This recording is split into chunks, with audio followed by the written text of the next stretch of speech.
Bonjour à vous tous. Bonjour. Ravi de ne pas vous voir pour les participants présents, mais vous nous voyez. Je suis très, très heureux de pouvoir ouvrir cette nouvelle session des réveils de l'innovation de l'Observatoire Comédia. Cet événement a pu avoir lieu grâce à Olivier, donc ici présent, et Marie, qui nous a accompagnés, bien entendu, à notre partenaire, donc Yves Sassy, du Club de la Franchise, qui est un acteur fidèle à nos côtés, qui a permis également de réunir ce beau plateau ce matin. Et puis, bien sûr, flatté d'accueillir Marco Landi, l'homme, comme je dis, qui est mon inspirateur sur l'ensemble de l'innovation de l'Observatoire Comédia. Cette session s'inscrit dans un moment, comme vous le savez, très singulier de l'économie en France, où plus que jamais, la transformation digitale a pris un poids tout à fait conséquent. Aujourd'hui, tous nos pouvoirs publics, nos ministères, sont tous centralisés et tous focalisés sur effectivement cette transformation digitale. Alors, vous me direz quelle est la place de l'IA dans la transformation digitale, mais ça, Marco saura beaucoup mieux le dire que moi. Et c'est bien voir comment cela s'inscrit. Quand on parle de transformation digitale, de quoi parle-t-on? Je pense que les réveils de l'innovation se veulent aussi être pragmatiques. On doit apporter des éléments de réponse pratiques, concrets, opérationnels. C'est dans ce climat-là que nous souhaitons dérouler ce matin cette session et cette rencontre. Je vais peut-être laisser chacun se présenter en quelques secondes et puis ensuite je laisserai la parole à Marco. Olivier? Oui, rapidement. Donc, je suis cofondateur d'un cabinet de conseil qui travaille sur ces sujets de transformation, d'intelligence artificielle et plus globalement, sur toute la chaîne de valeur de la data. Donc voilà, j'ai cofondé avec Marie Audefort, qui va elle-même se présenter. Et puis j'aurai le plaisir d'accompagner durant tout ce webinaire l'ensemble des interventions. Marie-Aude. Donc, Marie Audefort, donc, comme Olivier l'a dit, cofondatrice de la société Think Data Partners et spécialiste, experte de tous ces sujets autour de la data, big data, intelligence artificielle, et également membre du hub Francia. Merci. Marie? Oui, bonjour, Marie Laloy, je suis directrice marketing et digitale de la société UCAR qui développe des solutions de mobilité, de proximité avec la location courte durée et du partage de véhicules. Jean-Philippe? Jean-Philippe Bosch, je suis directeur général en charge du développement du réseau de la chaîne de restaurants Nachos, pardon. Nachos étant une chaîne de restauration rapide d'inspiration mexicaine. Voilà. Alors, Marco, je ne te donne pas la parole tout de suite, mais je te la laisser très vite. Marco Landi, c'est une très belle rencontre entre l'Observatoire Comédia et Europe IA. C'est une rencontre qui maintenant remonte à un peu plus de près de 2 ans maintenant. Nous partageons beaucoup nos visions à la fois sur les valeurs humaines, déjà avant toute chose. Nous partageons nos visions également sur oui à la transformation numérique, mais oui aux métiers, à la valeur et aux valeurs des métiers. Parce que pas de transformation si on ne connaît pas bien les métiers. L'intelligence artificielle, c'est parfois un peu ésotérique, ça fait un peu peur, c'est inquiétant. Et Marco, au sein de sa fondation, au sein de ses institutions, au sein de ses activités, ne cesse de vulgariser l'intelligence artificielle dans toute sa dimension opérationnelle, mais également en portant toutes les valeurs humaines qui le caractérisent. Son parcours est tellement prestigieux que je vais le laisser le présenter lui-même. Marco, d'abord, merci d'avoir accepté de jouer le jeu avec nous. Nous allons te laisser faire ta keynote pendant un peu plus de 10 minutes, mais pour autant, je crois qu'il est important que tu puisses te présenter et que tu reprécises bien le point de vue qu'elle tient sur la transformation digitale, sur l'importance de la souveraineté numérique, qui est un élément également que nous partageons beaucoup ensemble, notamment la souveraineté européenne, sur le numérique, et bien entendu sur l'intelligence artificielle. Marco, encore 1000 merci à toi et à toi de jouer. Un grand merci Dominique. comme toujours, un grand plaisir d'être avec vous. Moi, je me présente brièvement, ancien président mondial d'Apple. Maintenant, je suis président d'une belle start-up dans le monde de l'intelligence artificielle, Questit, mais je suis aussi président d'un institut qui s'appelle Institut Europia, avec l'objectif de vulgariser l'intelligence artificielle. Alors, vous voyez là, Luc Julia, qui a travaillé comme moi chez Apple Computer, a écrit un livre très intéressant avec un titre très provocateur. L'intelligence artificielle n'existe pas. Je me suis permis de le changer et de dire non, non. L'intelligence artificielle existe. Il est là, il est avec nous. Et aujourd'hui, on a ce qu'on appelle l'intelligence artificielle faible. Bientôt, avec les ordinateurs quantum et les big data, on va avoir quelque chose qui va transformer encore plus notre monde. Et il faut parler de l'IA au quotidien, parce qu'il faut que les peuples, en s'appropriant, pourraient en faire une bonne nouvelle. Aujourd'hui, on a trop peur, malheureusement, de parler de l'IA. Et que l'IA existe, je voudrais vous faire voir quelque chose qui est formidable. Regardez ce monsieur, qu'est-ce qu'il est en train de faire? Il est en train de conduire un chariot élévateur à distance. Vous êtes dans une dépôt d'Amazon, par exemple. Comme les e-commerce deviennent de plus en plus importants, mais à cause du coronavirus, les entrepôts sont devenus des centres potentiels de transmission des maladies. Qu'est-ce qu'on peut faire aujourd'hui? Cette nouvelle technologie IA permet de travailler hors site et de contrôler les chariots élévateurs.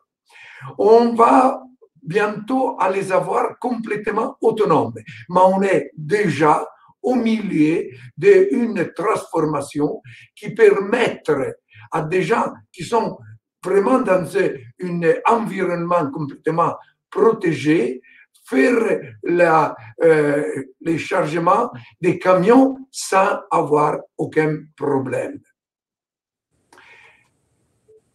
Mais on parle aussi des avancées de l'intelligence artificielle dans la santé.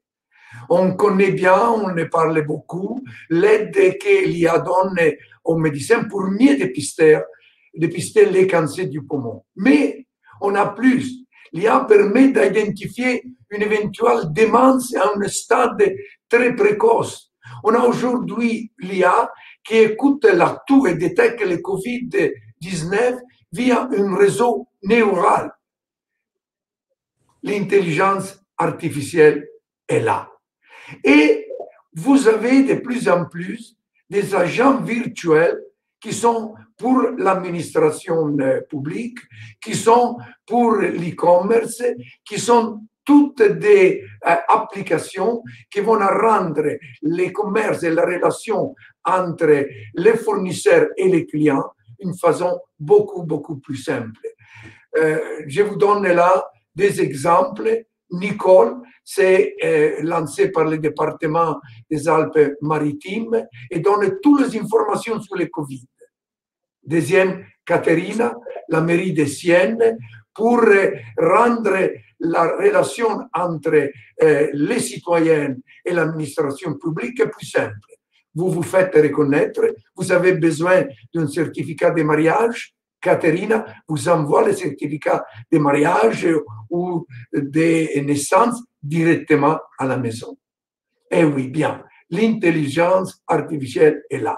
Mais qu'est-ce qu'il est le problème que je vois? Que malheureusement, est dans la grande partie dans les mains des GAFAM, les grands géants du web de la Californie. Et chacun d'eux, il s'est pris un certain secteur, domine ce secteur, et vous regardez leurs chiffres d'affaires, leurs profits pendant la pandémie, par exemple, seulement entre les deuxième et troisième trimestre, ils ont fait 80 milliards de dollars de profit. Et leur valuation dans la bourse est montée de plus de 70%. Signifie qu'on parlait avant de la digitalisation, de la transformation numérique, et ils ont été capables de la faire et d'en profiter. Pendant que beaucoup de compagnies en Europe, surtout, et en Chine, ils étaient en train d'avoir des gros problèmes, les GAFAM ont monté en puissance. En Chine aussi, ça avance beaucoup. Il était une grande puissance manufacturière jusqu'au XXe siècle. On parlait toujours copie chinoise. C'était l'image de la Chine au début du XXIe siècle. Mais aujourd'hui, ils ne sont pas plus des copieurs. Ils sont avec des investissements massifs qui font les grandes compagnies, mais surtout l'État, sont aujourd'hui capables de se battre au même niveau mondial que les grands géants du web américains. Et vous les voyez là, ce qu'on appelle les BATS, vis-à-vis des GAFA. Baidu, Search Engine, Google. Alibaba, Amazon. Tencent, Facebook, Xiaomi. Vous savez, Xiaomi, on la connaît bien, mais c'est devenu, en quelques années, les plus grands constructeurs de téléphones et d'ordinateurs dans le monde. Comme un numéro des smart téléphones, ils sont encore plus grands qu'Apple. Et ils sont présents particulièrement dans le monde chinois. Mais ils commencent à arriver. Si vous allez sur les Champs-Élysées, vous commencez à voir déjà des magasins de Xiaomi. J'étais récemment en Chine et ça, c'est quelque chose que j'ai vu dans le journal China Daily. Et regardez de quoi il parle. Regardez quelle atmosphère qui donne, qui sont la santé, les commerces, les divertissements, et tout ça, il vous donne une idée de comment la Chine n'est pas plus quelqu'un qui copie, mais c'est quelqu'un qui est en train d'innover.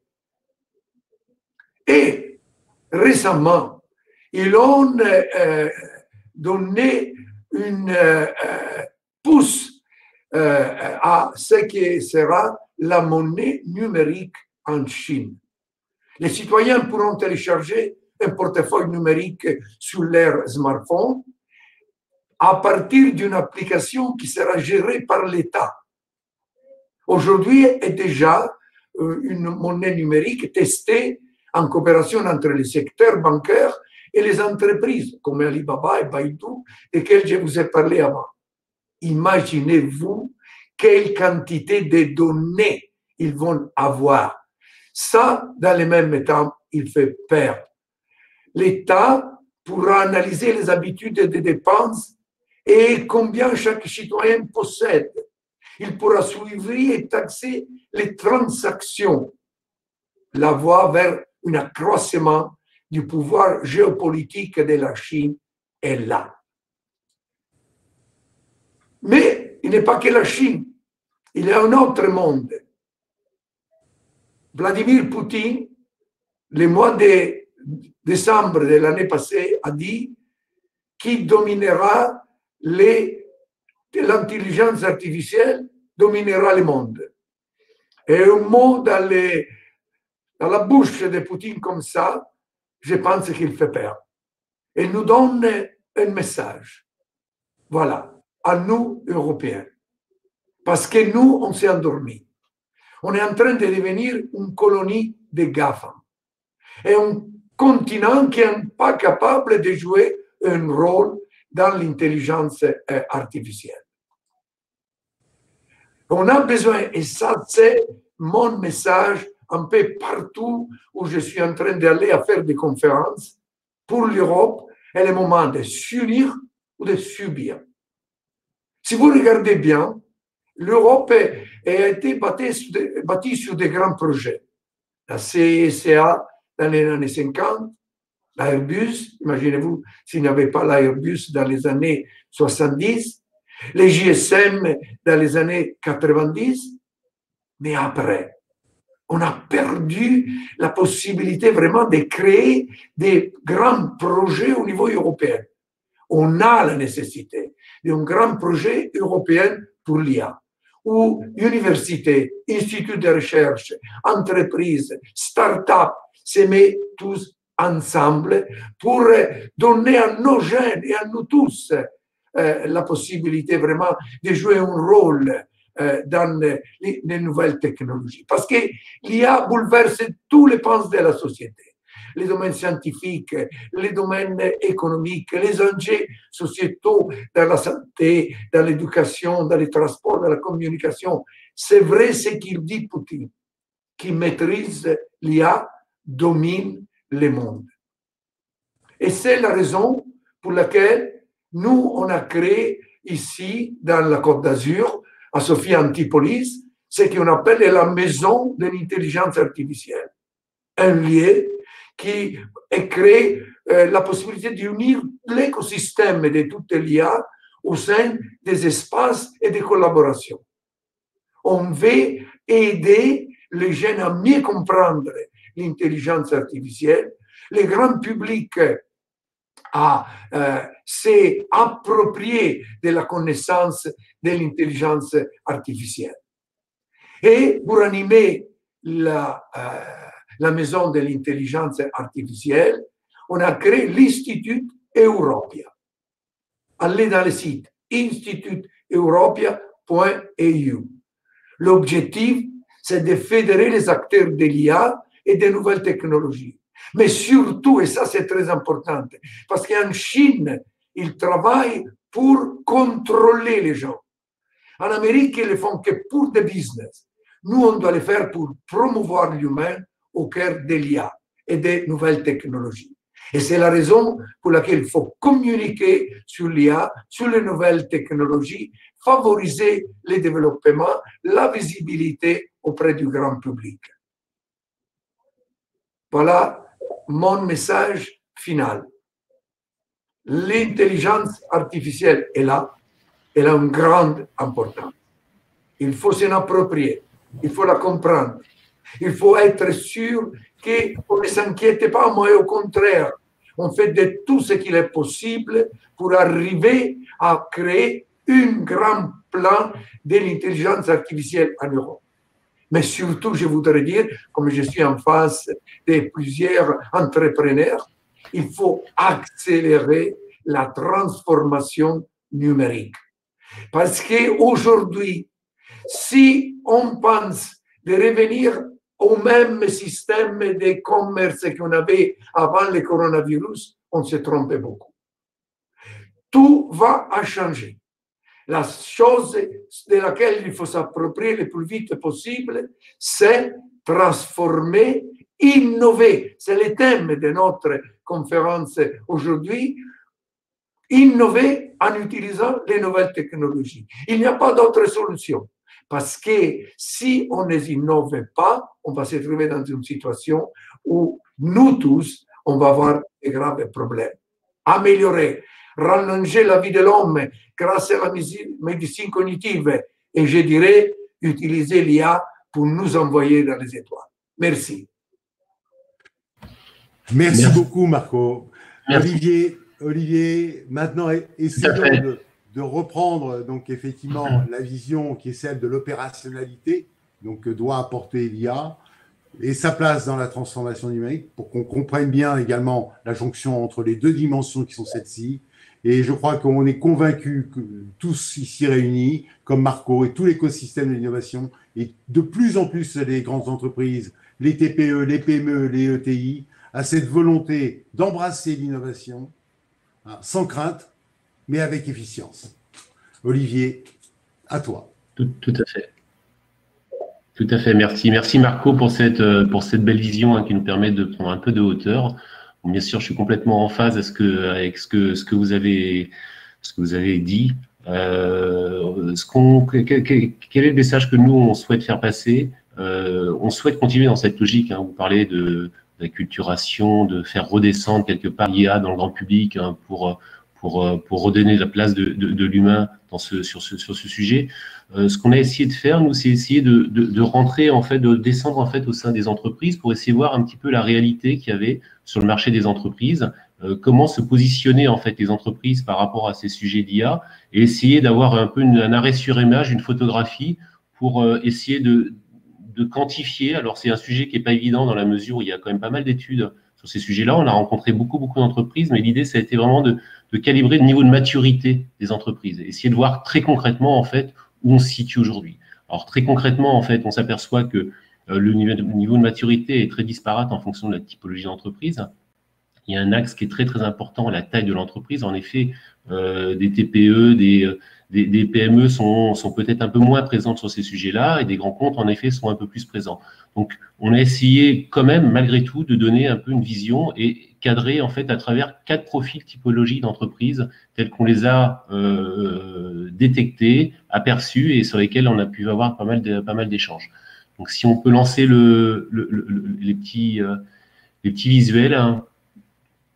Voilà, donc voilà, concrètement, en fait, voilà, alors les dénominations des entreprises, l'idée, c'était un petit peu de les caractériser, et sur une échelle, en fait, de maturité, on se retrouve globalement avec 4 grosses masses d'entreprises qui opposent quelque part, hein, dans un premier temps, une première population d'entreprises qu'on a appelées les réfractaires, hein, qui sont quand même assez éloignés de ces sujets-là et qui considèrent, en fait, que c'est pas des sujets qui leur sont qui leur permettrait en fait de développer du business et de faire accroître leur activité. Deuxième population d'entreprises, de même segment d'entreprise, une population de volontaires que je vais caractériser, qui ont déjà initié des démarches, mais qui ont peut-être connu quelques déboires, quelques échecs.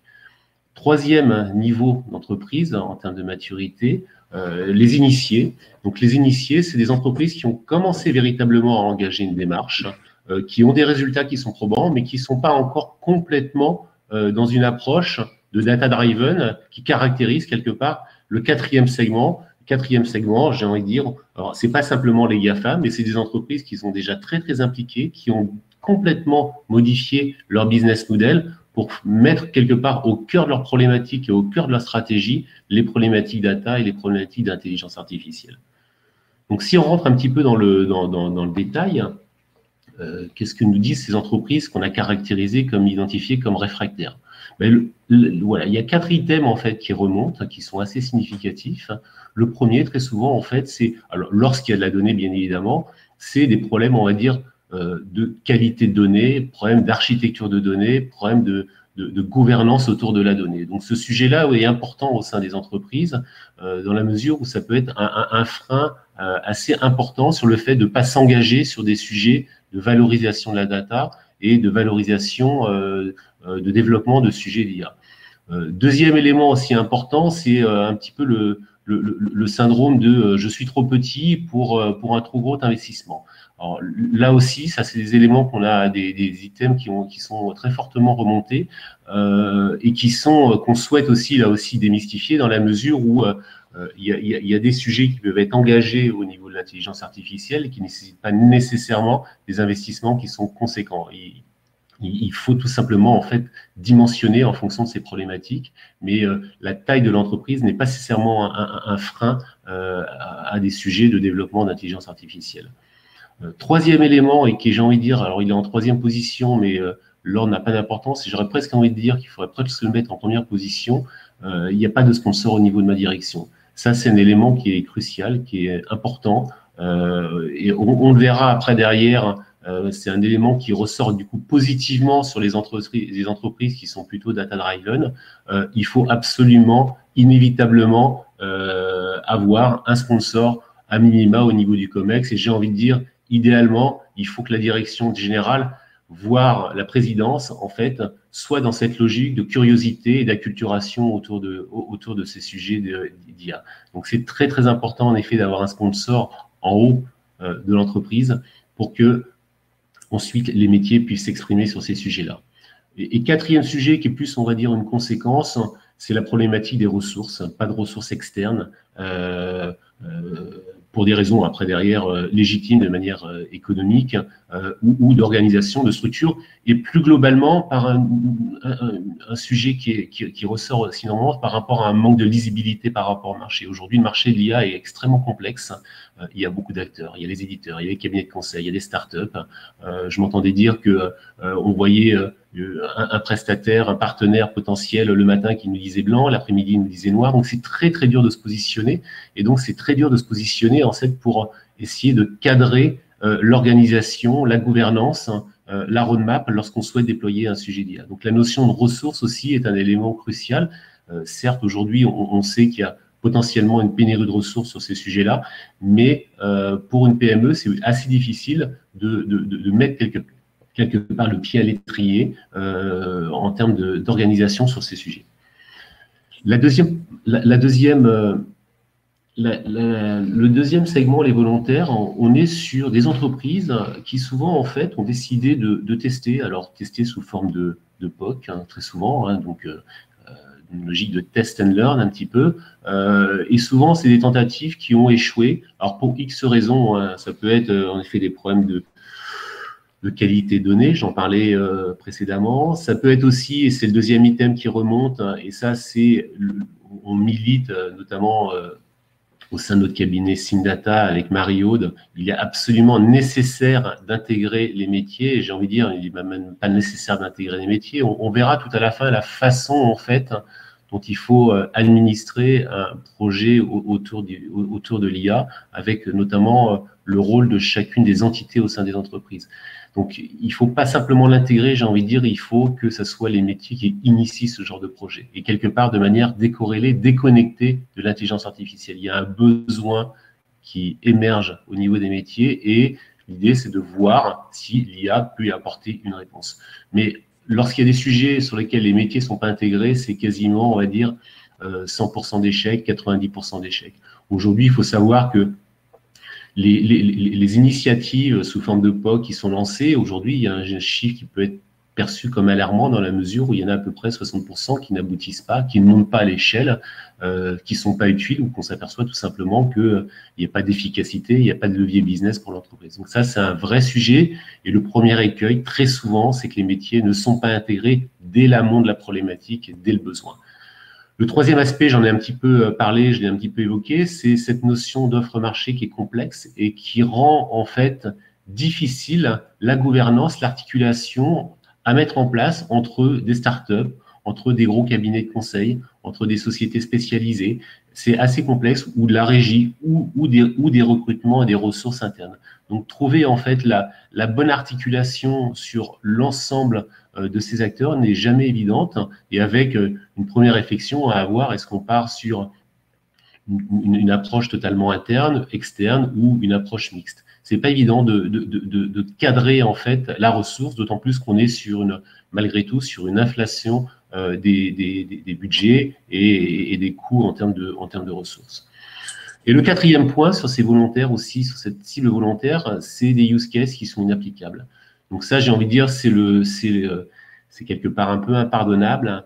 Il y a des use cases aujourd'hui qui, dès l'amont, à partir du moment où on modélise, on prototype et on projette quelque part la montée à l'échelle d'un use case, on devrait pouvoir détecter quand même si un cas d'usage peut être applicable ou pas dans le futur. Donc, mais là aussi, c'est simplement en fait un manque de réflexion, un manque de peut-être des sujets qui sont allés trop vite, ou encore une fois, tous ces items ne sont pas complètement hermétiques, ils sont poreux, peut-être aussi parce que en effet, les métiers n'ont pas été intégrés en amont.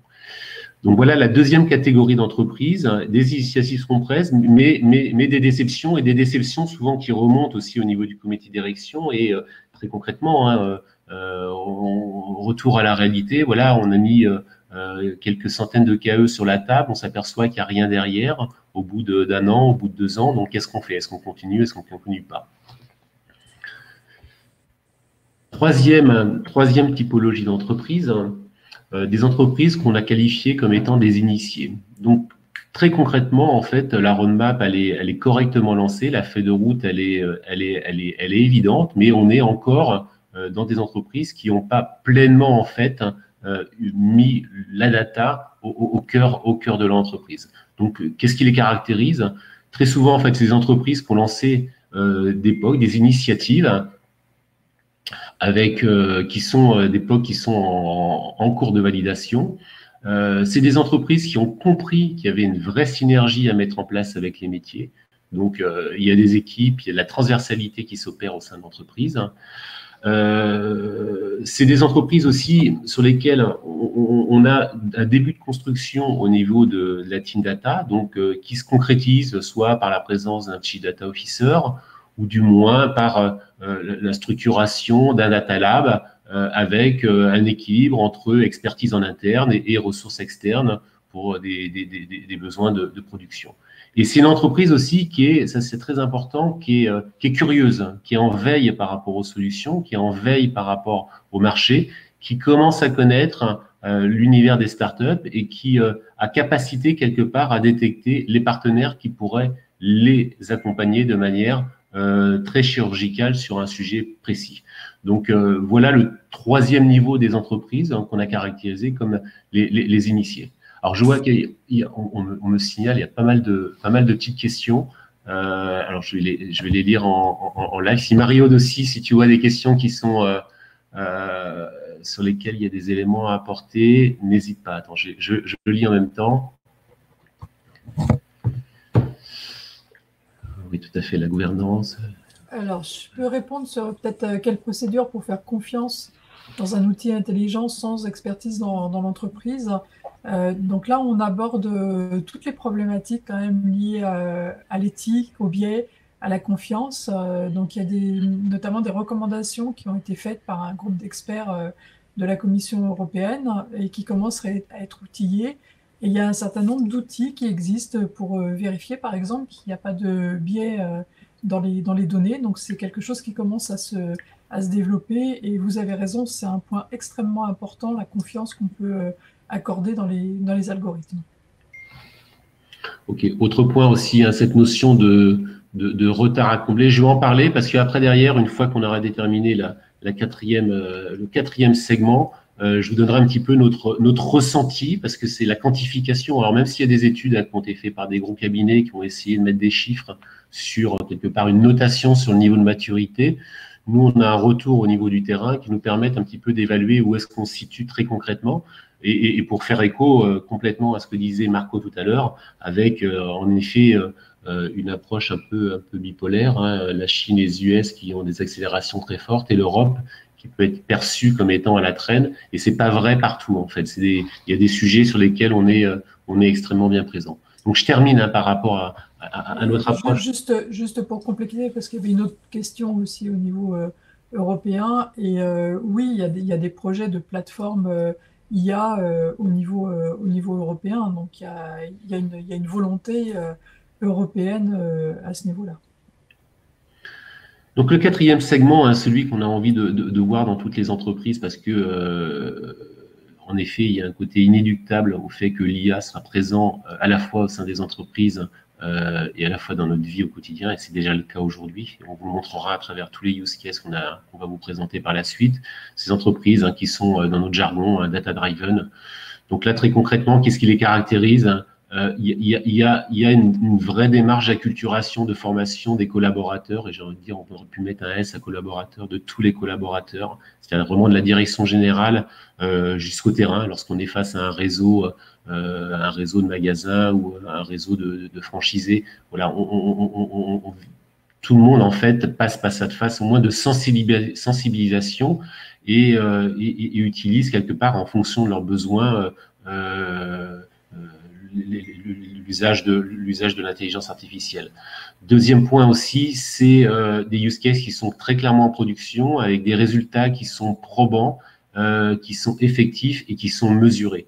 Donc l'objectif aussi, ça c'est un élément très très important, on va y revenir. L'objectif, c'est vraiment d'apporter des preuves que tout fonctionne et de définir vraiment en amont des KPI, des outils de mesure qui permettent de quantifier en fait l'impact direct d'une initiative, d'un POC qui a été lancé. Ça, c'est un élément très important. Et dans les entreprises qui sont dans cette approche-là, ils mesurent très concrètement. prenez un Netflix ou prenez bien sûr un Amazon, la notion de quantification de l'impact direct au niveau business, au niveau de la marque, au niveau de la fluidité, au niveau de la gouvernance au sein de l'entreprise, il y a des impacts directs qui sont mesurés. Et quatrième point aussi, j'en parlais tout à l'heure, c'est un petit peu le pendant. Bien évidemment, on est complètement sponsorisé au niveau de la commission, au niveau d'un comité de direction ou d'un COMEX. Et le data est pleinement représenté à minima par rapport à un Chief Data Officer. Mais j'ai envie de dire, c'est presque le PDG ou la direction générale qui a déjà cet état d'esprit ou qui, quelque part, eux-mêmes viennent de cet univers. Donc, il n'y a aucun problème de représentation et de sponsor au niveau de au niveau du comité de direction. Donc, voilà un petit peu les 4 grandes familles d'entreprises que l'on voit très concrètement lorsqu'on côtoie en fait le tissu économique français. Alors, la question qu'on se pose maintenant, où est-ce qu'on se situe? On parlait d'échelle de maturité, où est-ce qu'on se situe par rapport à ces 4 groupes? Alors, encore une fois, c'est assez compliqué de quantifier en disant, voilà, il y a 38% qui sont comme ça, 40% comme ça, 18% comme ça. C'est très difficile. En revanche, ce qui est évident, c'est que, alors, est-ce qu'on parle de retard? Je ne sais pas, comme le disait Marco.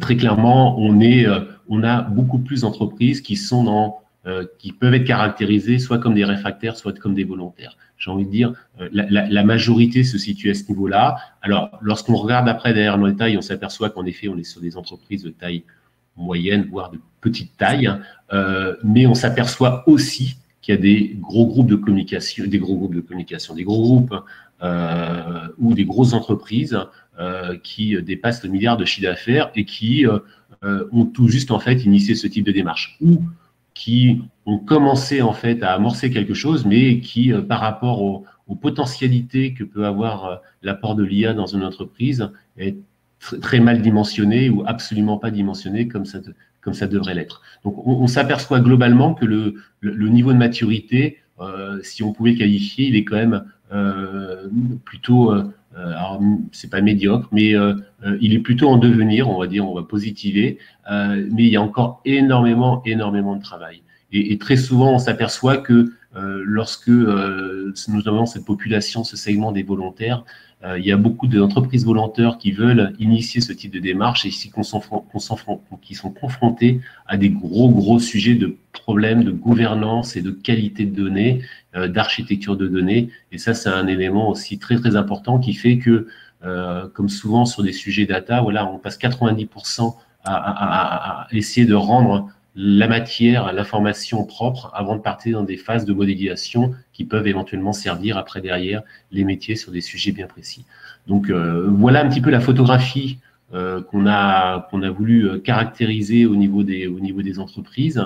Il y a des entreprises qui vont très loin. Il y a vraiment des cas d'usage qui sont très probants, très intelligents, très bien menés et qui apportent des bénéfices très importants et très tangibles auprès des entreprises. Par contre, le gros en fait des segments sont encore dans des approches en fait itératives pour essayer de sortir quelque part des problématiques de données et pour aller sur des choses qui soient des vrais leviers business pour les entreprises. Donc, je ne sais pas s'il y a des questions. Je ne sais pas si Mario, tu vois quelques questions qui sortent sur cette première partie. Je pense qu'on peut continuer là sur les cas d'usage. Oui, tout à fait. Probablement des questions au niveau des cas d'usage. Tout à fait. Donc, on a travaillé en fait sur, de mémoire, 9 cas d'usage. Alors, ça balaye vraiment tous les sujets et tous les métiers, toutes les pratiques, tous les métiers autour de l'IA, tous les secteurs d'activité. Et l'idée, encore une fois, c'est pas l'idée, c'est vraiment de vous montrer qu'il y a des choses qui fonctionnent très bien, qui sont lancées et qui apportent des résultats qui sont très probants. Vous montrer tout simplement de concrétiser quelque part au sein des entreprises des sujets qui sont véritablement intéressants à analyser.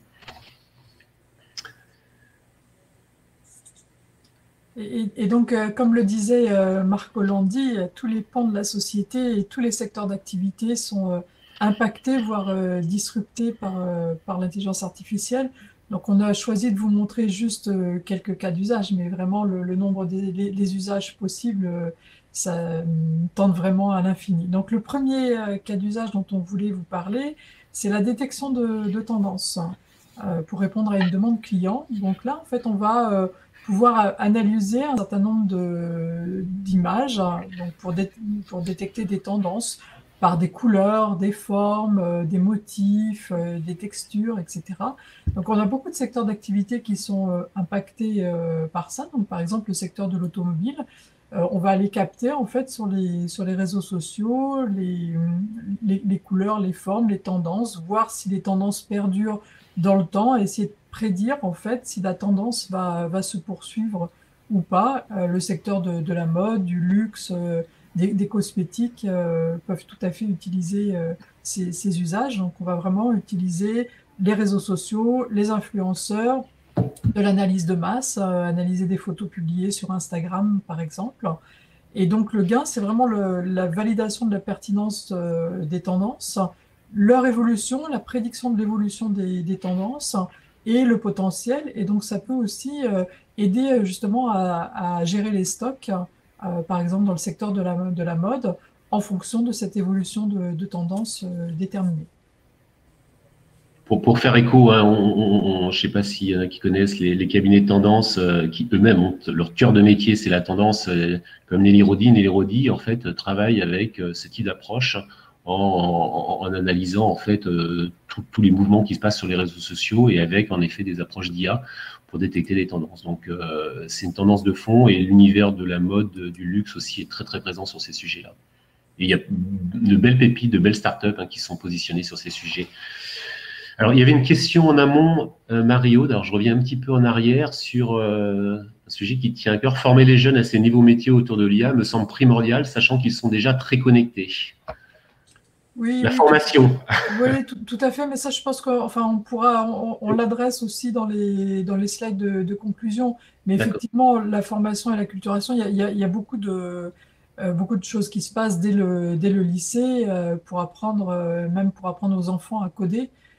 Donc c'est quelque chose qui est vraiment dans le mouvement à l'heure actuelle. Donc il faut vraiment former absolument tous les pans de la société, donc les jeunes et aussi les moins jeunes au niveau des collaborateurs dans les entreprises, et essayer de montrer en fait quels sont les apports, les bénéfices de l'intelligence artificielle, quels sont les enjeux que l'on peut retrouver derrière l'intelligence artificielle, et puis démystifier surtout.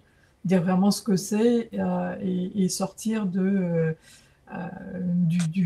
rêve et de l'imaginaire qu'on peut avoir autour de ce sujet. Un deuxième cas d'usage, là aussi qui se développe énormément lorsqu'on travaille hein, sur ces sujets-là, on s'aperçoit qu'en fait il y a un pan quelque part de l'activité de l'IA qui s'appelle le NLP, le Natural Language Processing, qui se développe beaucoup parce que les résultats sont extrêmement probants. Et là, on vous donne un exemple en fait qui fonctionne aussi particulièrement bien.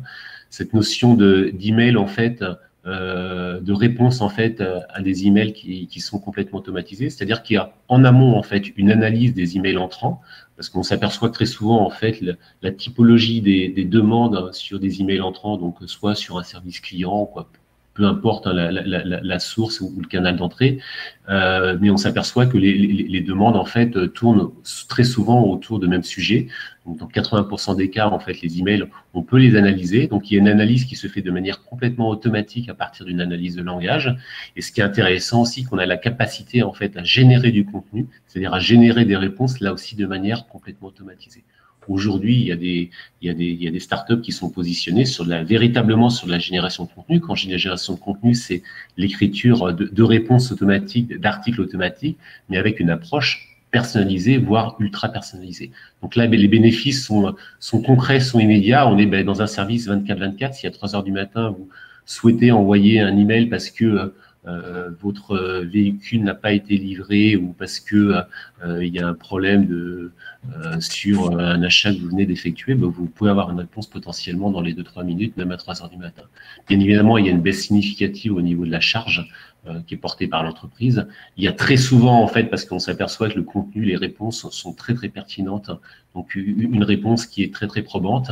Et bien évidemment aussi, ça permet d'avoir une réallocation quelque part des ressources beaucoup plus expertes sur lesquelles, en fait, l'IA, la détection, en fait, du message initial n'a pas été bien décrypté, et dans ces cas-là, des ressources en fait internes et expertes peuvent prendre la main pour expliciter plus concrètement en fait le sujet qui n'a pas été compris par une IA. Et juste pour rebondir sur le précédent slide par rapport à une question, sur la partie NLP, oui, l'expérience utilisateur est extrêmement importante, donc il faut vraiment que les utilisateurs soient impliqués dès le démarrage du processus. Ce troisième cas d'usage, détection de contrefaçon, donc là on est plus sur de la reconnaissance d'images, donc on va utiliser des images pour essayer par exemple de reconnaître un logo, une texture, une teinte différente pour détecter des contrefaçons. On peut analyser la granularité de la matière vraiment en zoomant fortement sur les images et en fait en comparant avec notre référentiel de produits non contrefaits. Donc c'est extrêmement important en termes d'image, donc pour protéger l'image de la marque. C'est une fiabilité assez importante et on peut aussi utiliser en fait la géolocalisation, géolocaliser les photos pour voir les endroits où on a retrouvé des produits contrefaits. Alors on va accélérer sur les use cases. Il y a juste quand même une petite question disant, en gros, ça s'adresse, c'est ce que je disais initialement, ça s'adresse en fait aux grosses entreprises. Certes, les cas qu'on vous montre, en fait, en effet, c'est des startups qui se sont adossées derrière à des gros sujets. Donc, on le voit là à travers le sac, oui, très clairement. Mais le message qu'on veut faire passer, c'est que des sujets qui peuvent s'adresser aussi à des PME, à des TPE, sans aucune difficulté. C'est ça le sujet. Donc, il y a possibilité véritablement de déployer ce type de solution extrêmement smart sur des TPE. Donc oui, concrètement, en fait, les use cases aujourd'hui ressortent sur des grands groupes parce que c'est ceux qui sont, on va dire, les plus visibles et que nous, on peut plus facilement sourcer. Mais en effet, ça peut s'appliquer sur des entreprises de taille moins importante. On va accélérer sur les petits pitchs parce qu'on est en train de casser un petit peu le timing. Autre exemple aussi, Rebecca Minkoff, s'il y a des personnes qui sont très intéressées, c'est vraiment le cas par excellence qui s'est développé en gros, c'est vraiment l'entreprise qui est complètement data-driven. Il n'y a pas un département qui ne travaille pas sur ces sujets d'IA. Ils avaient notamment développé, ils avaient fait pas mal de buzz, ils avaient développé un sac qui était connecté. C'est pour ça que leur objectif, c'est de déployer un maximum de produits connectés qui, du coup, permet en fait des avancées en termes d'expérience client, en termes de relations et en termes de suivi aussi au niveau de la supply chain, avoir une visibilité très concrète en gros sur l'évolution des produits et d'augmenter en fait, d'avoir une expérience personnalisée qui soit complètement adapté aux clients. Et là, nous avons un exemple justement qui ne s'adresse pas forcément qu'à des grandes entreprises, mais plutôt à des petites. Donc, c'est tout ce qui est production de contenu. Donc là, vous avez un exemple de création d'agences immobilières en temps réel. Donc, vous allez faire de l'apprentissage à partir d'un ensemble d'annonces immobilières existantes. Et puis, vous pouvez utiliser les données ouvertes, l'open data, pour pouvoir contextualiser par rapport à des événements locaux, par exemple, par rapport à la météo, éventuellement utiliser la météo pour donner des recommandations en matière d'entretien de votre bien. Donc, on a de plus en plus d'applications de génération de contenu. Alors, il y a eu un exemple assez célèbre de génération automatique d'articles dans le magazine The Guardian en septembre. Et donc, en fait, donc ça a été généré automatiquement à partir juste d'une petite introduction, 3 phrases d'introduction, et puis des consignes précises, 500 mots, quelque chose de concis. Et donc, il y a eu un peu de refactoring après en termes d'édition.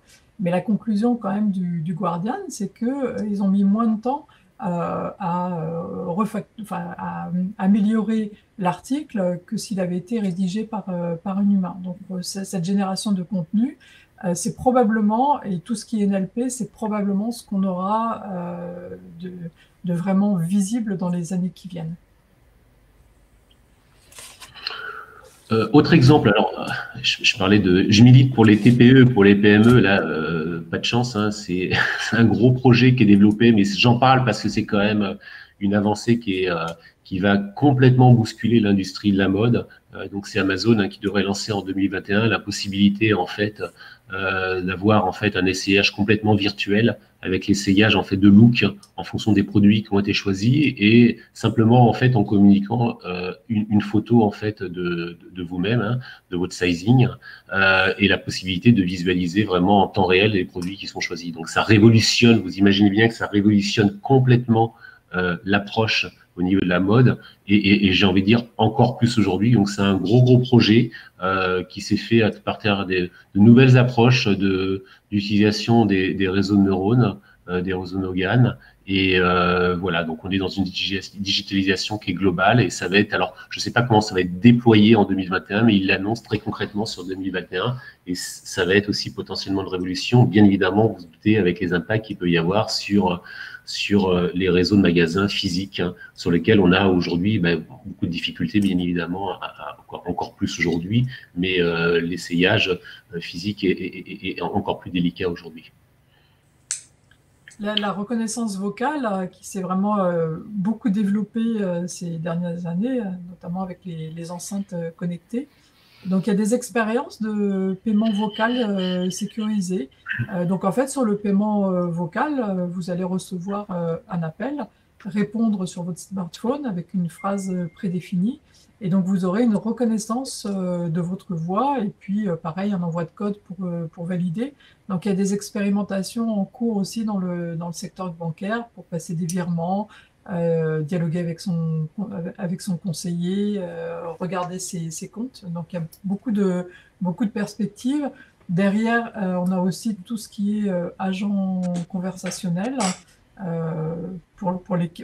Les agents conversationnels évoluent aussi assez fortement, même s'ils ne sont pas parfaits et largement perfectibles. Et on a quand même Alibaba qui travaille aussi sur la validation d'achat par hochement de tête. On va aller vite. On va terminer sur les éléments, sur les use cases. Aussi, la supply chain 4.0, c'est alors, on est un peu plus éloigné on n'est pas sur la practice marketing, mais là aussi, il y a énormément d'avancées grâce à l'IA, notamment une des facettes qui est un petit peu connexe en fait à tout ça, c'est la notion de pricing dynamique, la possibilité de véritablement en fait de caler son prix de manière dynamique et temps réel en fonction de l'état de la demande, du prix de la concurrence, de l'état des stocks. Il faut savoir qu'une société comme Amazon, sur les périodes de Noël, ils font varier quasiment plus de 100 000 fois leur prix sur une même journée. Alors, c'est des petits montants, c'est des petites sommes, mais de manière agrégée, ça représente énormément d'argent et de bénéfices et de rentabilité pour eux.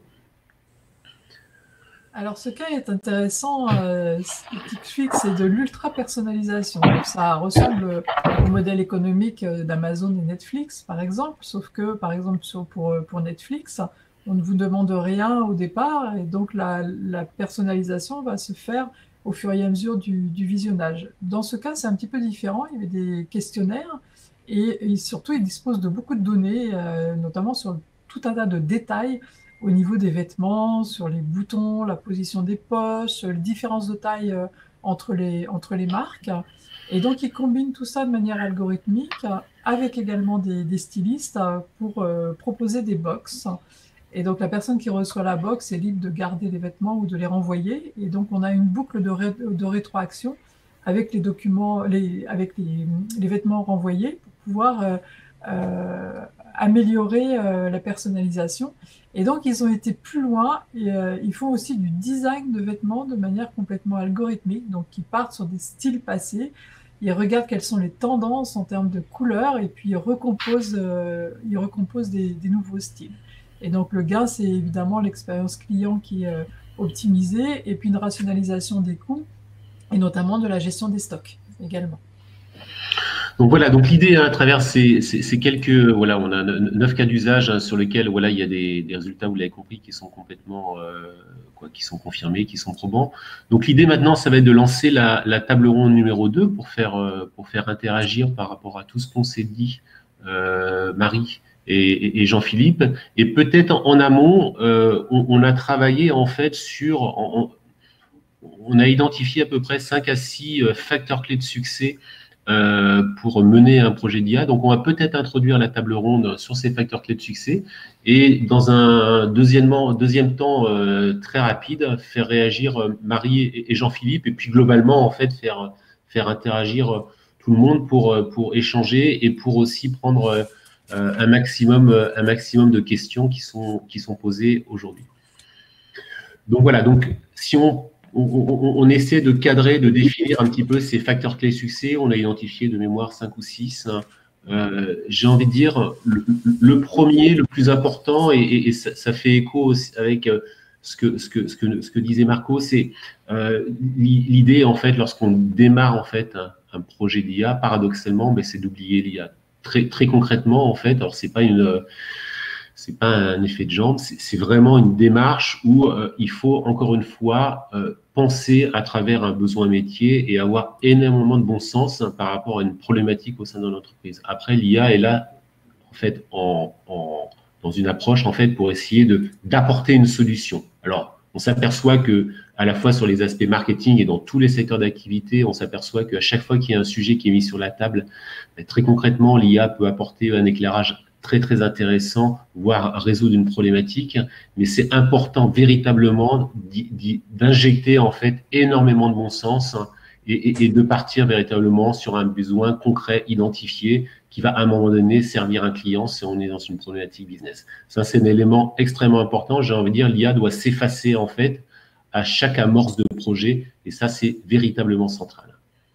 Et pour rebondir sur une remarque dans le chat, qui dit que la base passe par l'analyse de l'entreprise dans son écosystème, son organisation, ses ressources, ses profils métiers, avant de parler IA. Et effectivement, on est dans un cadre où il faut au préalable faire un audit de l'entreprise et effectivement voir quels cas d'usage peuvent apporter de la valeur ensuite à l'entreprise.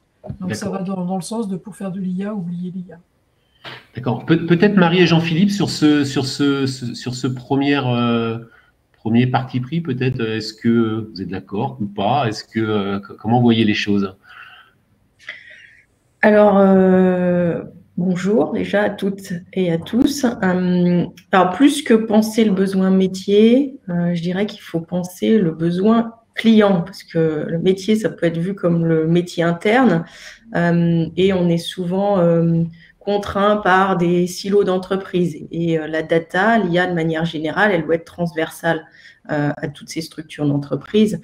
Donc, je suis en phase avec vous sur le besoin, c'est-à-dire penser besoin, mais essentiellement besoin client, parce qu'on voit que l'IA permet de faire sauter des irritants dans le parcours client. Par exemple, si on prend la location de véhicules en courte durée, l'état des lieux, départ et retour, l'état des lieux du véhicule qui est fait en agence avec le client, quand il peut être dématérialisé, il permet de faire gagner beaucoup de temps à la fois au client, mais également à l'agence de location, puisque auparavant, on était sur des processus papier où vous cochiez un peu comme quand on fait un constat finalement, les endroits qui étaient abîmés sur une voiture, à la fois dans le processus de départ, livraison du véhicule et le processus de retour. Aujourd'hui, le fait d'avoir dématérialisé tout ça et de le faire sur une tablette avec le client, ça permet d'avoir un état départ qui est le même que le départ, l'état retour du précédent client. Et donc ça fait gagner un temps fou dans l'expérience client sur la location courte durée. Voilà, donc moi je dirais plutôt que métier ou data first, c'est avant tout client first. Parce que vous êtes dans une problématique client, bien évidemment. Exact. Ouais. Ok. Jean-Philippe, peut-être, cette notion de bon sens. Alors, nous, chez Nachos, on va se positionner plutôt dans les volontaires. Ce qui n'est pas idiot par les temps qui courent d'être volontaire. Donc, simplement pour parler de Nachos, quand Benoît Leroy a créé l'enseigne en 2013, et en sortant de son école de commerce, il a bien identifié que l'importance des data et de l'IA. Et notamment à l'époque, dans le choix de logiciels de caisse, de système de fidélité. Aujourd'hui, on engrange des données, des data, comme vous dites, et maintenant, il faut les malaxer et en trouver l'intérêt. Autre point aussi, un domaine qui est cher à Yves Sassy, la food tech. On est une jeune enseigne et pourtant, on a dès le début bien identifié que c'était un domaine qui était hyper important dans la restauration, parce qu'aujourd'hui, la restauration, c'est pas simplement de donner à manger à des clients, mais aussi c'est d'utiliser tous ces outils qui permettent justement d'être plus efficaces, de gagner de l'argent, de gagner en qualité, etc. Donc voilà, c'est pour ça que j'interviens. Comme j'ai dit, je suis le candidat de la bande parce qu'effectivement, je connais mal ces domaines. Je sais on sait que c'est extrêmement important. On s'y intéresse. On est au début. Voilà. Ok, très bien. On va passer au deuxième facteur clé de succès. Juste, il y a une petite question en fait en amont, alors qui nous concerne plus, on va dire Syngdata, Marie-Aude et moi. Nous pose la question sur quel modèle économique êtes-vous rémunéré par l'entreprise, Odile, par les startups, etc. On est rémunéré, entre guillemets, j'ai envie de dire, par personne, dans la mesure où nous, on se positionne véritablement en conseil. Donc, on est complètement, notre posture, notre position, en fait, c'est d'être complètement agnostique par rapport au marché. Donc, on n'a pas d'idées reçues, en fait, en amont. On arrive au sein d'une entreprise et, comme le disait Marie-Aude, en fait, on va déjà essayer de comprendre comment ça fonctionne dans l'entreprise et de petit à petit amener l'entreprise vers ces sujets. Après, derrière, savoir s'il faut activer telle start-up, tel expert, parce que c'est des métiers qui se fragmentent énormément. Il y a des super experts sur des sujets très pointus, ou quel gros cabinet ou voilà, quelles ressources plus globalement, ou faire monter en compétence des personnes qui sont en interne. Ça, j'ai envie de dire, on le fait en fonction de manière complètement sur mesure, complètement ad hoc, en fonction de la problématique et en fonction des besoins d'entreprise. Donc, on est complètement neutre par rapport au marché et c'est, j'ai envie de dire, ce qui fait notre force dans la mesure où aujourd'hui, c'est pas évident de se situer par rapport à des solutions qui vous arrivent clés en main, produits sur étagère et qui vous apporter en fait la solution et répondre en fait à toutes vos problématiques. Donc, on milite énormément pour se poser en amont, pour avoir une réflexion, tout simplement parce qu'aujourd'hui, très concrètement, et ça pénalise un petit peu ces sujets-là, l'écosystème, l'environnement qui tourne autour de l'IA est de plus en plus complexe et de moins en moins lisible. Donc voilà, je ne sais pas si j'ai répondu à la question. Deuxième élément, deuxième facteur clé de succès, et ça va vraiment dans le sens, dans ce que disait Marco aussi, c'est qu'on milite pour une IA qui est pour tous. Certes, on vous a montré des cas d'usage qui s'appliquaient sur des grosses entreprises, mais il faut avoir en tête qu'il y a beaucoup de cas d'usage qui peuvent s'appliquer sur des PME et apporter des leviers de croissance extrêmement significatifs. Donc, on est dans cette logique il faut se lancer, il faut en effet véritablement partir des besoins. Et lorsqu'on est sur une problématique, lorsqu'on a une notion de client à la fois en B2B ou en B2C, partir en effet du besoin du client, doit remonter au niveau du métier, mais il faut avoir en tête, il faut vraiment démystifier ce côté, ça s'adresse uniquement aux GAFAM, ça s'adresse uniquement aux groupes. Non, il peut y avoir des POC qui peuvent être déployés sur des TPE sans aucune difficulté, et d'autant plus qu'on est dans un univers aujourd'hui qui est sur lequel, à partir du moment où il y a un cadrage en amont, voilà, on ne rentre pas nécessairement dans des investissements extrêmement lourds. Il peut y avoir des choses des cas d'usage très ramassés, même sur des périodes très ramassées, qui permettent d'apporter des résultats extrêmement probants. Ça, c'est un élément important. Pour compléter, effectivement, il ne faut pas hésiter non plus à utiliser toutes les données disponibles, notamment les données ouvertes, et on peut faire des tas d'applications assez facilement, assez rapidement, et qui apportent une vraie valeur. Moi, j'ai toujours tendance à dire que la seule limite, c'est notre imagination. Et donc, effectivement, ça ne s'adresse pas que aux grands groupes, mais également aux PME et aux TPE, et également en termes de transformation digitale. Je peux peut-être apporter un témoignage là-dessus parce que j'ai passé 10 ans chez PSA, j'étais CDO de la marque Citroën. Aujourd'hui, je suis dans une PME qui œuvre sur la mobilité partagée. J'ai vécu à la fois le déploiement d'énormes outils, leader mondial du CRM chez PSA, qui a coûté plusieurs millions d'euros. Je ne sais pas à quel stade ils en sont aujourd'hui, mais avec POC sur POC et lot par lot, la difficulté de déployer dans des centaines de pays un système de CRM. Et puis quand j'ai rejoint UCAR, je suis arrivée au moment où UCAR s'était cassé les dents sur le déploiement de cette même grosse solution qui est le leader du CRM. Et UCAR, c'est une PME, elle n'a pas les moyens de PSA, bien entendu. Donc, il y a une question d'accessibilité et quelque part, je pense qu'on s'était dit qu'en déployant le leader mondial, on allait y arriver. Donc, en fait, déployer le leader mondial, c'est pas si simple que ça pour une PME. Pourquoi? Parce que bien souvent, on n'a pas identifié tous les besoins métiers, tous les besoins clients, et c'est trop gros pour nous. Simplement, c'est trop gros pour nous à déployer. Donc, on est passé, on a eu ce stade volontaire, parce que dans le stade volontaire, Olivier, vous disiez qu'il y avait la tentative avec échec, donc on a eu ce stade-là. On est passé en mode initié il y a 1 an, avec plutôt la stratégie de se dire, on va déployer brique par brique, même si ce n'est pas la même solution, ça va être une solution qui nous convient à un moment T. Donc, on a déployé une brique qui est une brique d'envoi d'email avec une gouvernance entre le local et le national. On a un réseau de franchise, donc c'est important que nos agences puissent envoyer elles-mêmes leurs emails. On est en train de déployer un référentiel client unique par ailleurs. On est en train de déployer des briques de marketing digital local.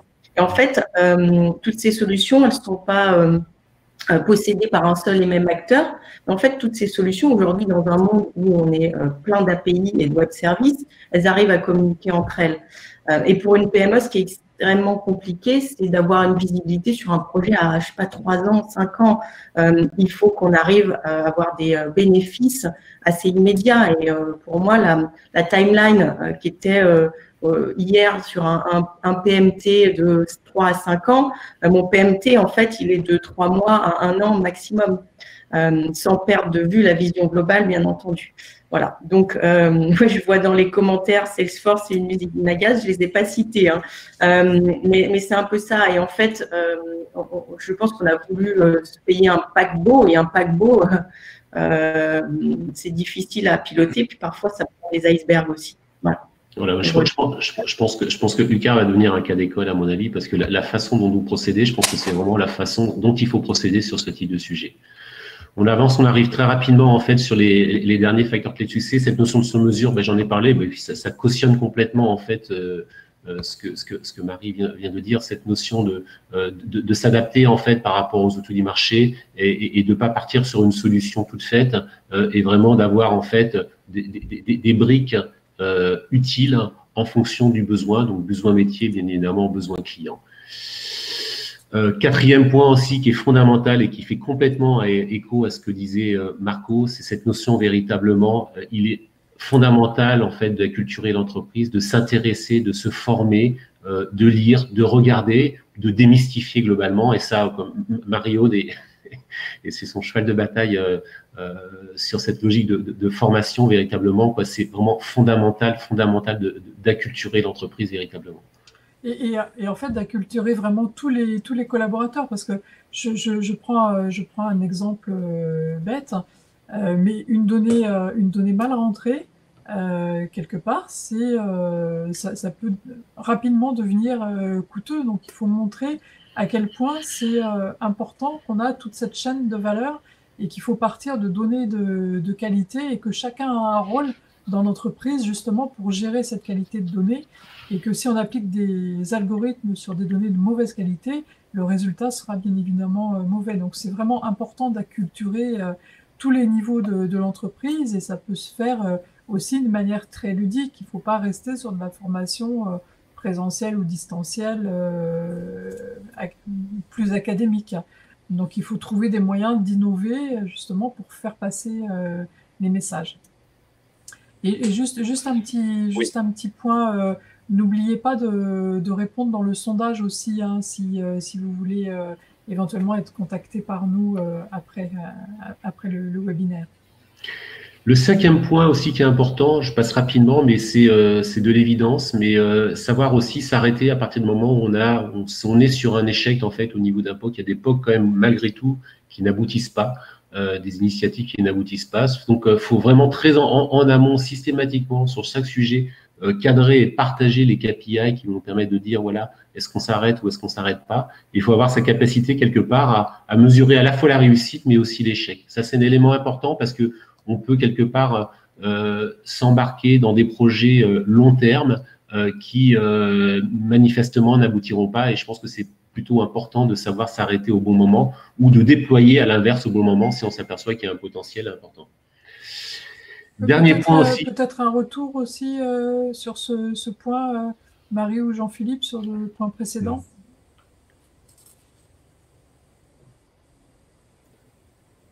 Non. Oui, si vous voulez, je peux rebondir. Ces conditions de succès,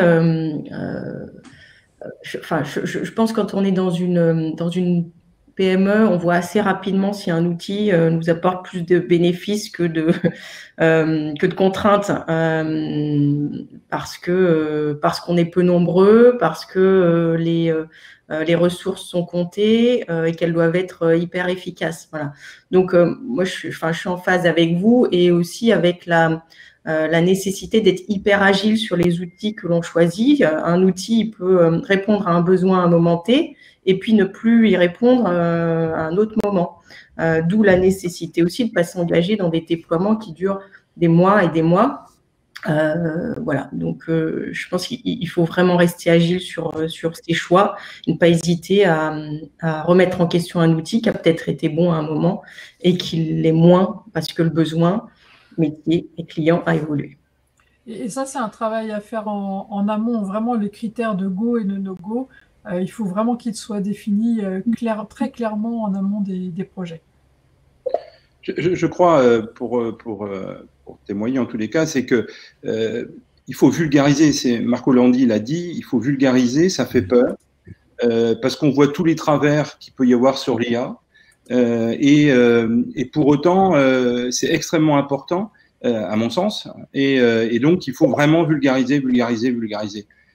C'est simple, il faut faire des petits pas, et puis après on avance, et voilà. Je crois que encore une fois, c'est quelque chose qui fait peur, l'intelligence artificielle, parce qu'on a sur les réseaux sociaux tous les travers de l'IA, alors qu'il y a beaucoup de bénéfices, énormément de bénéfices.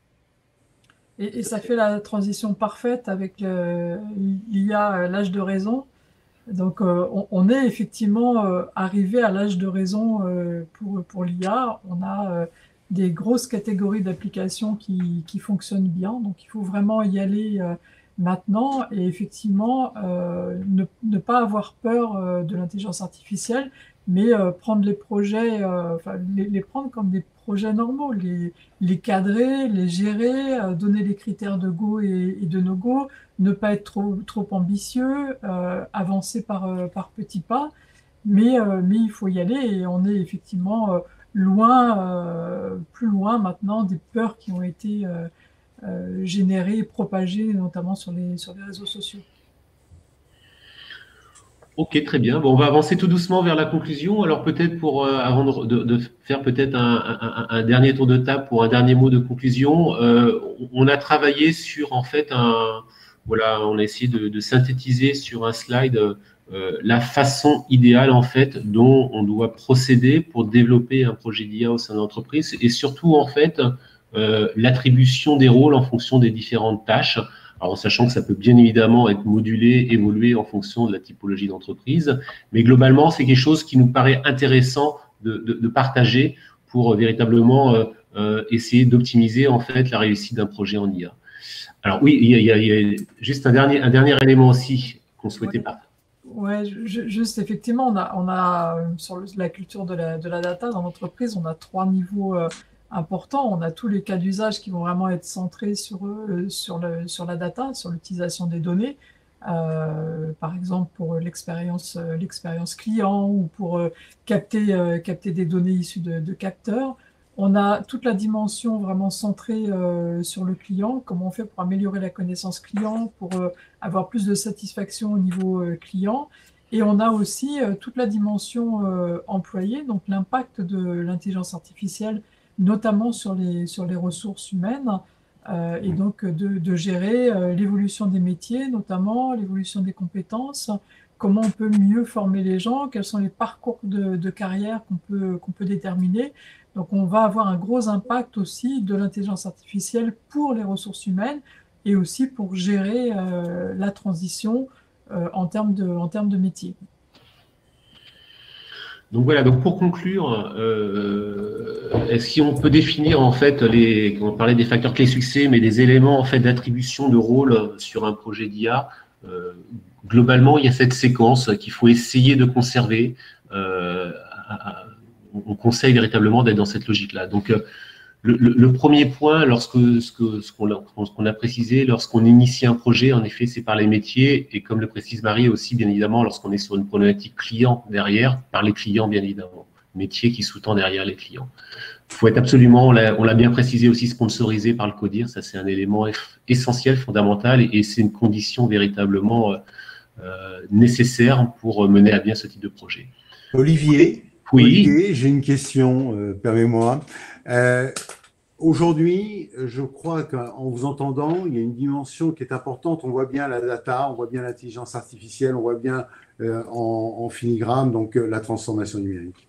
Je crois qu'il y a un élément qui me paraît important que vous avez souligné, peut-être qu'il faudrait peut-être encore insister, peut-être encore davantage. C'est aujourd'hui, on parle beaucoup de reconversion des métiers. On dit des métiers vont disparaître. Pour autant, l'expertise métier qui existe doivent absolument rencontrer les acteurs de l'intelligence artificielle, de la data et de la transformation numérique, pour qu'ils puissent épouser la courbe d'expérience, le savoir-faire, l'histoire qui a été acquise par ces métiers, pour les contribuer et leur permettre peut-être de se transformer encore davantage, puisque la transformation, la reconversion va être un élément stratégique. Nous voyons, des métiers sont en train de disparaître. Pour autant, formidable savoir-faire et savoir-être. Si on peut rapprocher, je ne sais pas ce que vous en pensez, cette dimension qui est celle des métiers avec tous ces experts de l'IA, donc de l'intelligence artificielle et de la transformation numérique, pour donner le corps nécessaire à ces acteurs qui aujourd'hui vont devoir se reconvertir. Moi, j'ai une vraie interrogation sur ces sujets-là.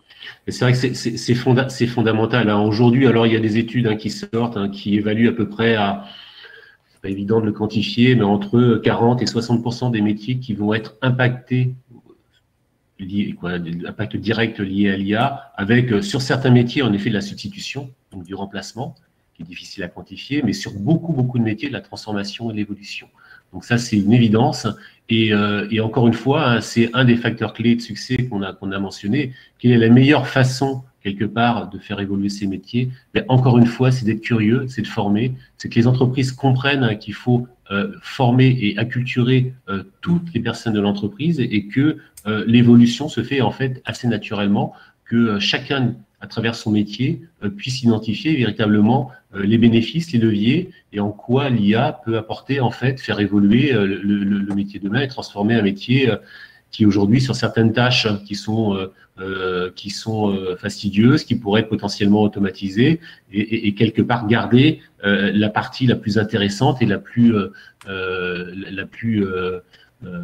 intéressante du métier. Donc, oui, très concrètement, il va y avoir une grosse évolution sur beaucoup de métiers sur les prochaines années, et ça passe encore une fois par de la formation. Et ce que fait Marco avec son initiative, bien évidemment, contribue énormément. Ça part de l'entreprise, mais j'ai envie de dire, ça part aussi du grand public. Tout le monde doit être formé. C'est de la collaboration humain-machine, c'est-à-dire qu'on a de plus en plus de transferts d'expertise vers les algorithmes. Et donc, il faut réussir à collaborer.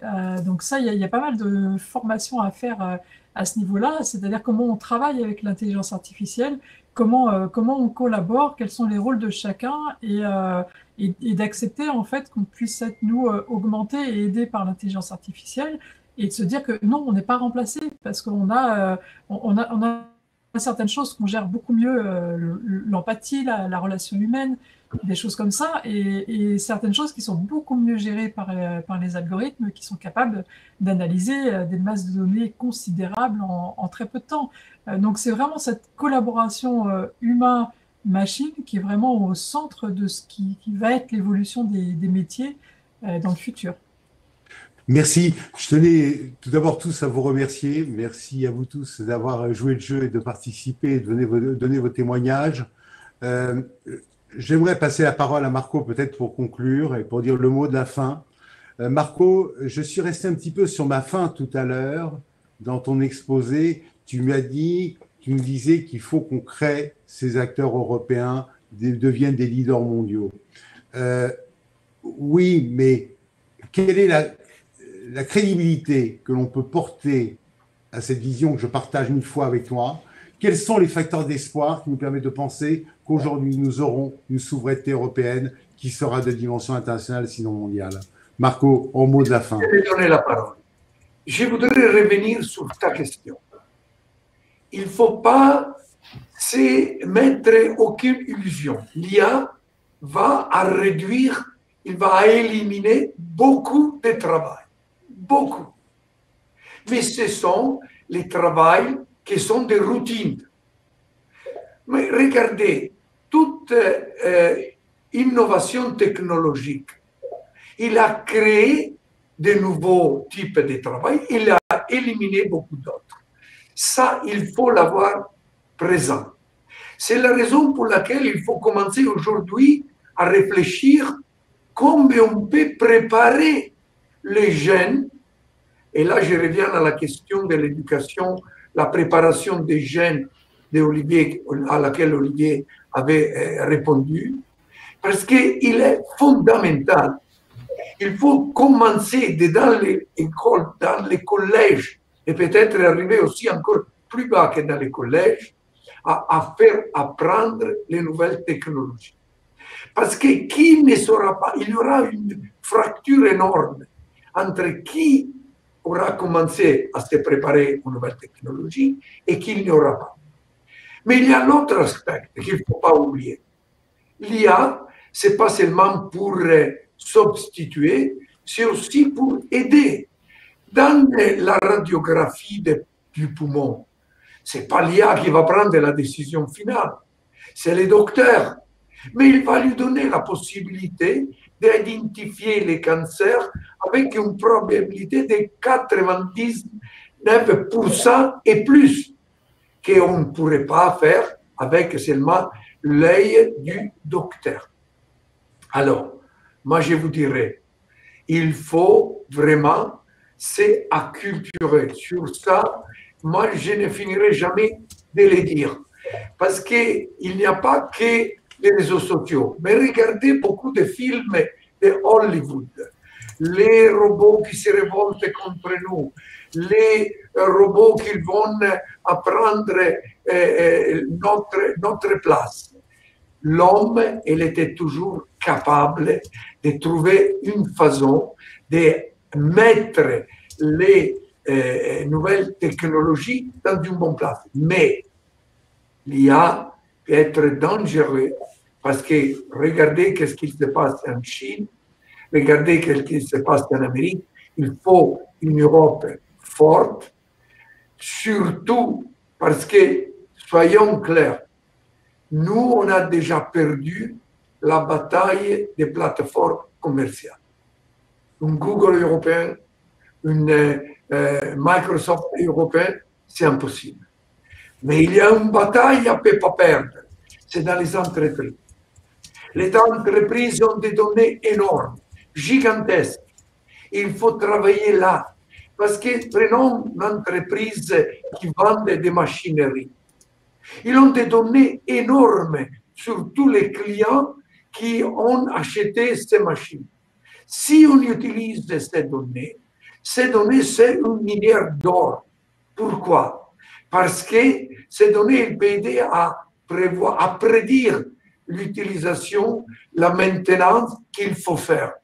Il peut être créé de nouvelles applications. Il peut élargir l'offre de la compagnie, de l'entreprise, qu'il peut vendre pas seulement des hardware, mais il peut vendre des services via software. Mais il faut faire cette transition le plus vite possible. Une dernière remarque. J'ai bien noté les cas d'usage que vous avez, Marie-Aude et Olivier. Mais derrière, malheureusement, vous avez parlé d'Amazon, il y a toute une technologie qui n'est pas européenne. C'est là que j'ai cherché de faire comprendre l'importance.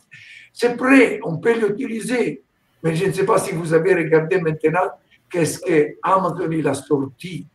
Il a sorti Amazon Travel.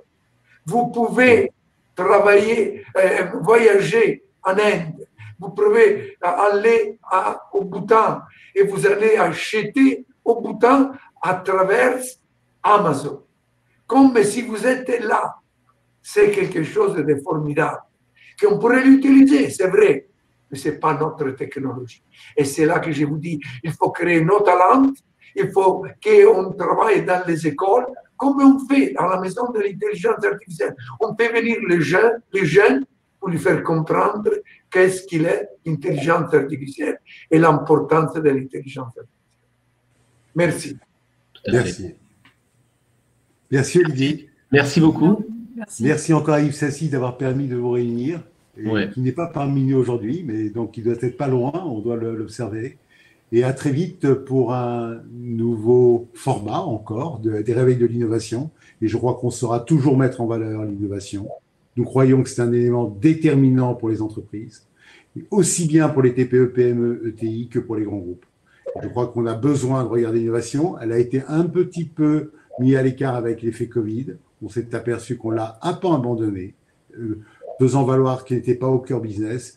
Et nous sommes convaincus, nous sans réserve, que l'innovation est au cœur de la relance économique et ce sera le moteur de la relance économique. Innover ou disparaître. Innover ou disparaître.